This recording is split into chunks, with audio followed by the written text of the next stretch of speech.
wet your hands with water. Apply soap. Rub your hands, palm to palm, and wash the back of both hands and in between your fingers. Then palm to palm, with fingers interlocked, clasp your hands together and rub. And then clean around the thumbs too. Rub your fingertips in the palms of your hands and finish off with the wrist. Rinse your hands really well with water.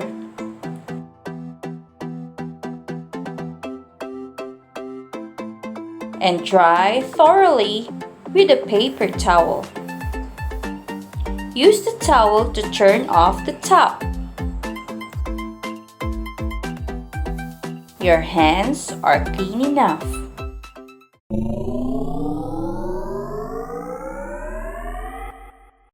Hello J-Kids! I'm Teacher Nicole at welcome sa ating J-Kids Online. Napakabilis ng araw at Sabado na naman.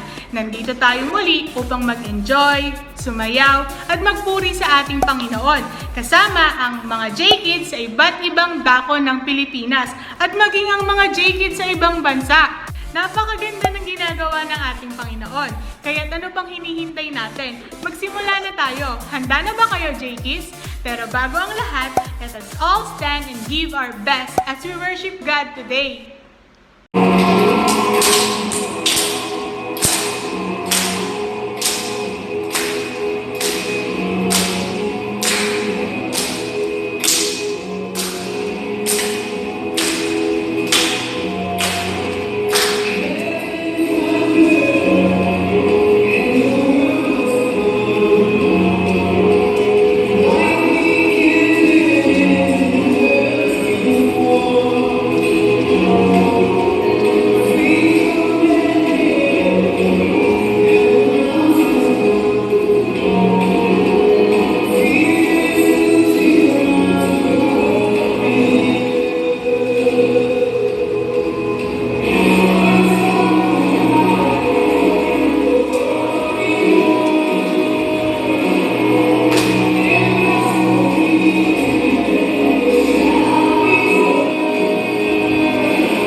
give us your wisdom and knowledge, and to our leader and teacher, use them as your instrument to teach us to know you more.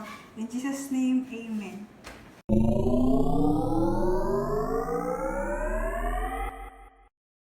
Hello J-Kids! This is Teacher Mel and welcome back to J-Kids Online. What an exciting day sa lahat ng mga sumusubaybay sa J-Kids Online.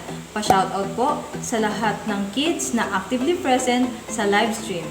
Thank you po sa ating mga enthusiastic parents and guardians na gumagabay sa ating mga kids. We are joyful and excited to be with you today.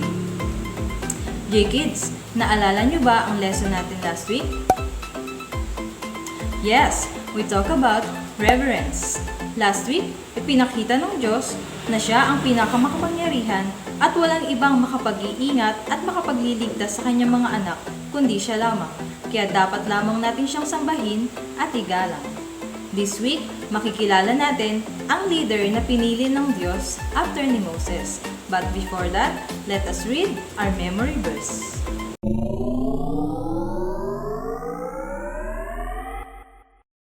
Proverbs 16 verse 3. Commit your work to the Lord and your plans will be established. Proverbs 16 verse 3.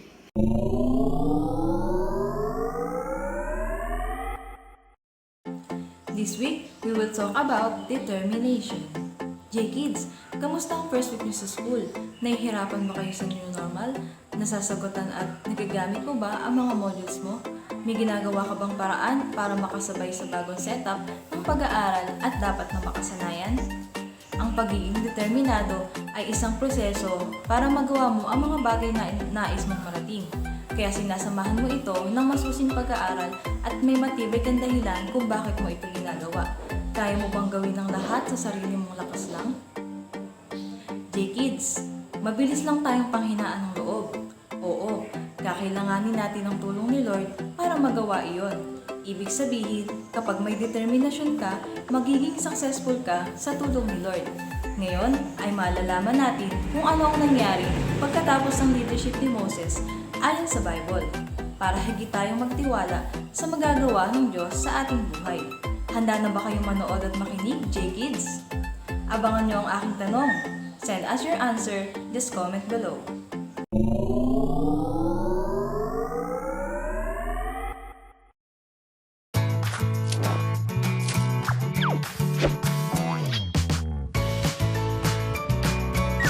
The Faithful Hall of Fame, Joshua.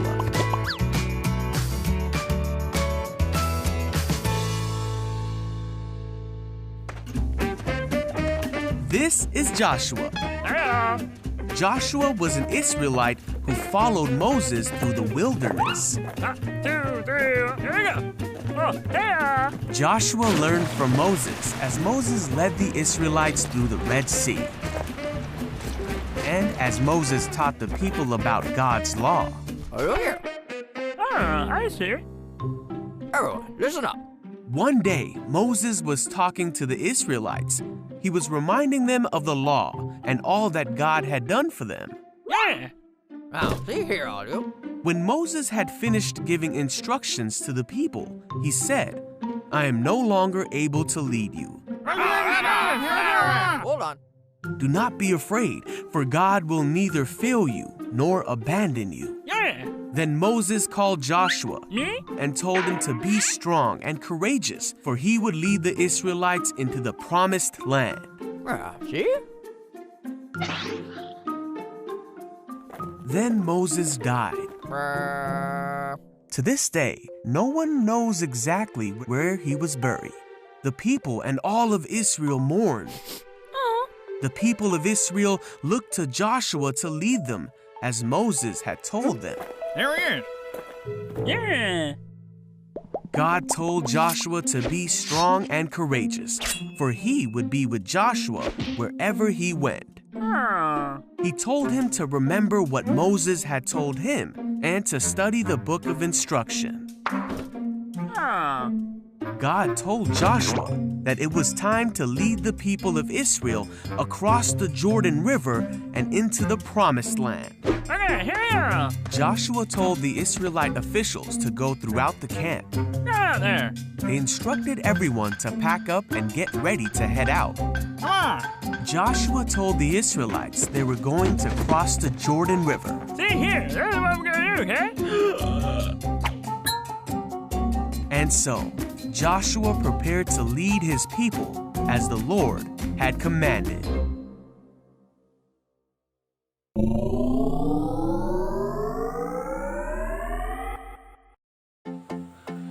J-Kids, maraming pinagdaanan si Moses sa pamumuno niya at kinailangan na niyang ipasa ang tungkulin sa bagong henerasyon. Kaya nag-train siya ng hahalili sa kanya. At ipinakita naman ng mga Israelites ang pagsunod sa itinalaga ni Moses bago siya lumisan. Kinausap ng Diyos ang papalit sa kanya at yun ay si Joshua. Inutusan siya ng Diyos na ipagpatuloy ang misyon ni Moses na dalhin ng mga Israelites sa Promised Land. Sinabihan ng Diyos si Joshua na walang makakatalo sa kanya habang siya ay nabubuhay. At kung paano niya sinubaybayan si Moses, ganun din ang gagawin ng Diyos sa kanya. Sinabihan si Joshua na magpakatatag siya at lakasan ng loob at magpakatapang. Sinabihan din siya ng Diyos na sunding mabuti ang kautusang ibibigay sa kanila ni Moses at huwag kakalimutang basahin araw at gabi upang matupad niya ang lahat ng nasusulat doon. Ngayon, sa pamumuno ni Joshua, inutusan niya mga leader na maghanda dahil tatawid sila sa Ilog Jordan para sakupin ang lupang ibibigay sa kanila ng Diyos. J-Kids, pinakita ni Joshua ang puso ng tapat na lingkod. Naging determinado siyang gampanan ang misyon na ipinasa sa kanya ng kanyang pinuno. At walang makahahadlang sa kanya dahil pinalakas na ang kanyang loob na gawin iyon kasama ang paggabay ng Panginoon. Oh, comment below, what river will Joshua and Israelites cross? A. Nile River. B. Jordan River.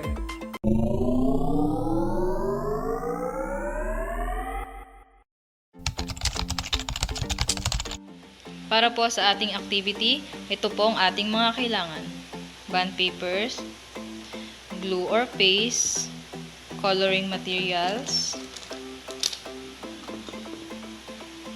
Sama na rin po natin ang mga construction papers sa pang-design, permanent marker, and ruler. So, gagawa po tayo ngayon ng study schedule design. So, bago gumawa, dapat clear na sa'yo yung schedules mo sa school, pati mga gagawin mo. So, step 1, kunin ang bond paper, gamit ang pencil at ruler, gagawa tayo ng schedule design. So, lalagyan ng 3 boxes. Yung first box is for your subject.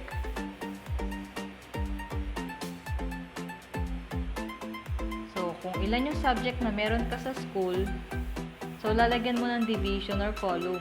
Depende sa subjects mo. Kunwari, 7 subject ka. So, 7 column yung gagawin mo.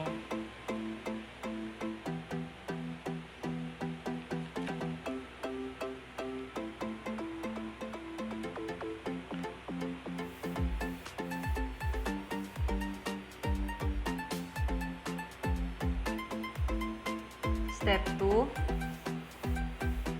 katapat ng first box, gagawa ka ng another box at lagyan mong partition for days of the week.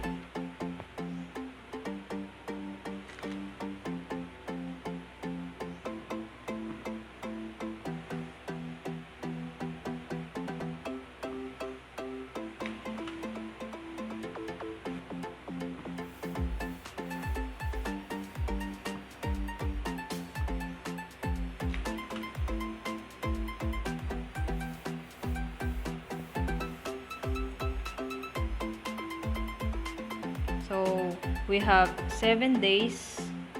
So, kaya Monday, Tuesday, Wednesday, Thursday, Friday, Saturday, and Sunday.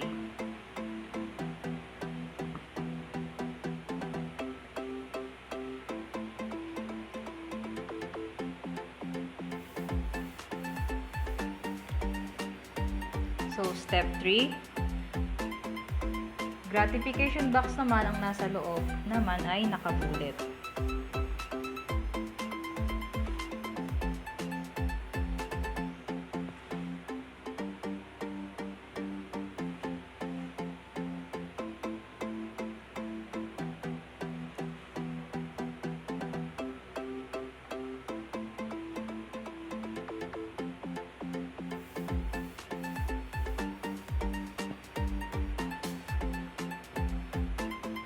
So, kunwari, 3 yung gagawin mong nakabullet.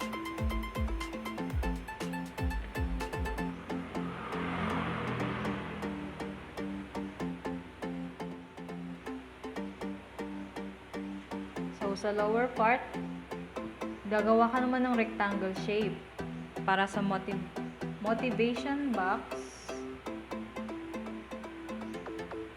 books title box, at to-do box mo.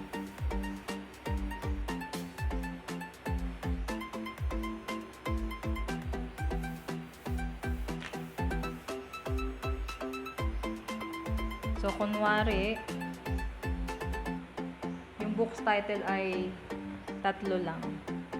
So, title 1, title 2, and title 3.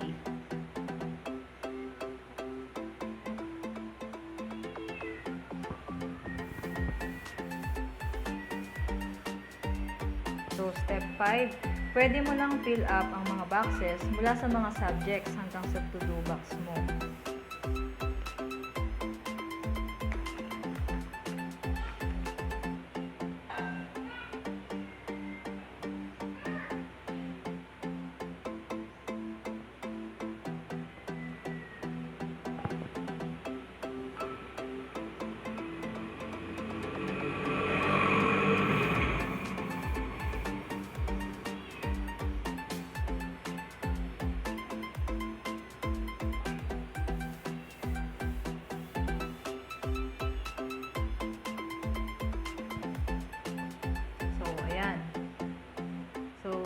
Steps 6. Don't forget to write motivation box, the memory verse. So, ang ating memory verse ay Proverbs chapter 16 verse 3. Commit your work to the Lord, and your plans will be established.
Yan, J-Kids, tapos na tayo sa determination planner natin.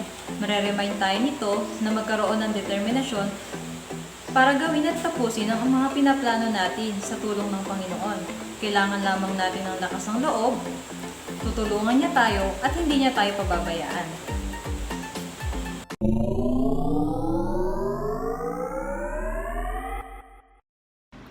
Thank you, teachers, and thank you, J-Kids. Maraming salamat sa panonood muli ng ating J-Kids Online. Alam ko na marami tayong natutunan sa araw na ito. Diba, J-Kids? Mag-invite pa tayo ng maraming kids to watch our J-Kids Online. Every Saturday yon. At meron din tayong YouTube channel. Type nyo lang ang J-Kids Online and don't forget to like, share, and subscribe sa ating channel. Maraming salamat! Hanggang sa muli, J-Kids! Don't forget to stay safe and stay at home. Bye-bye!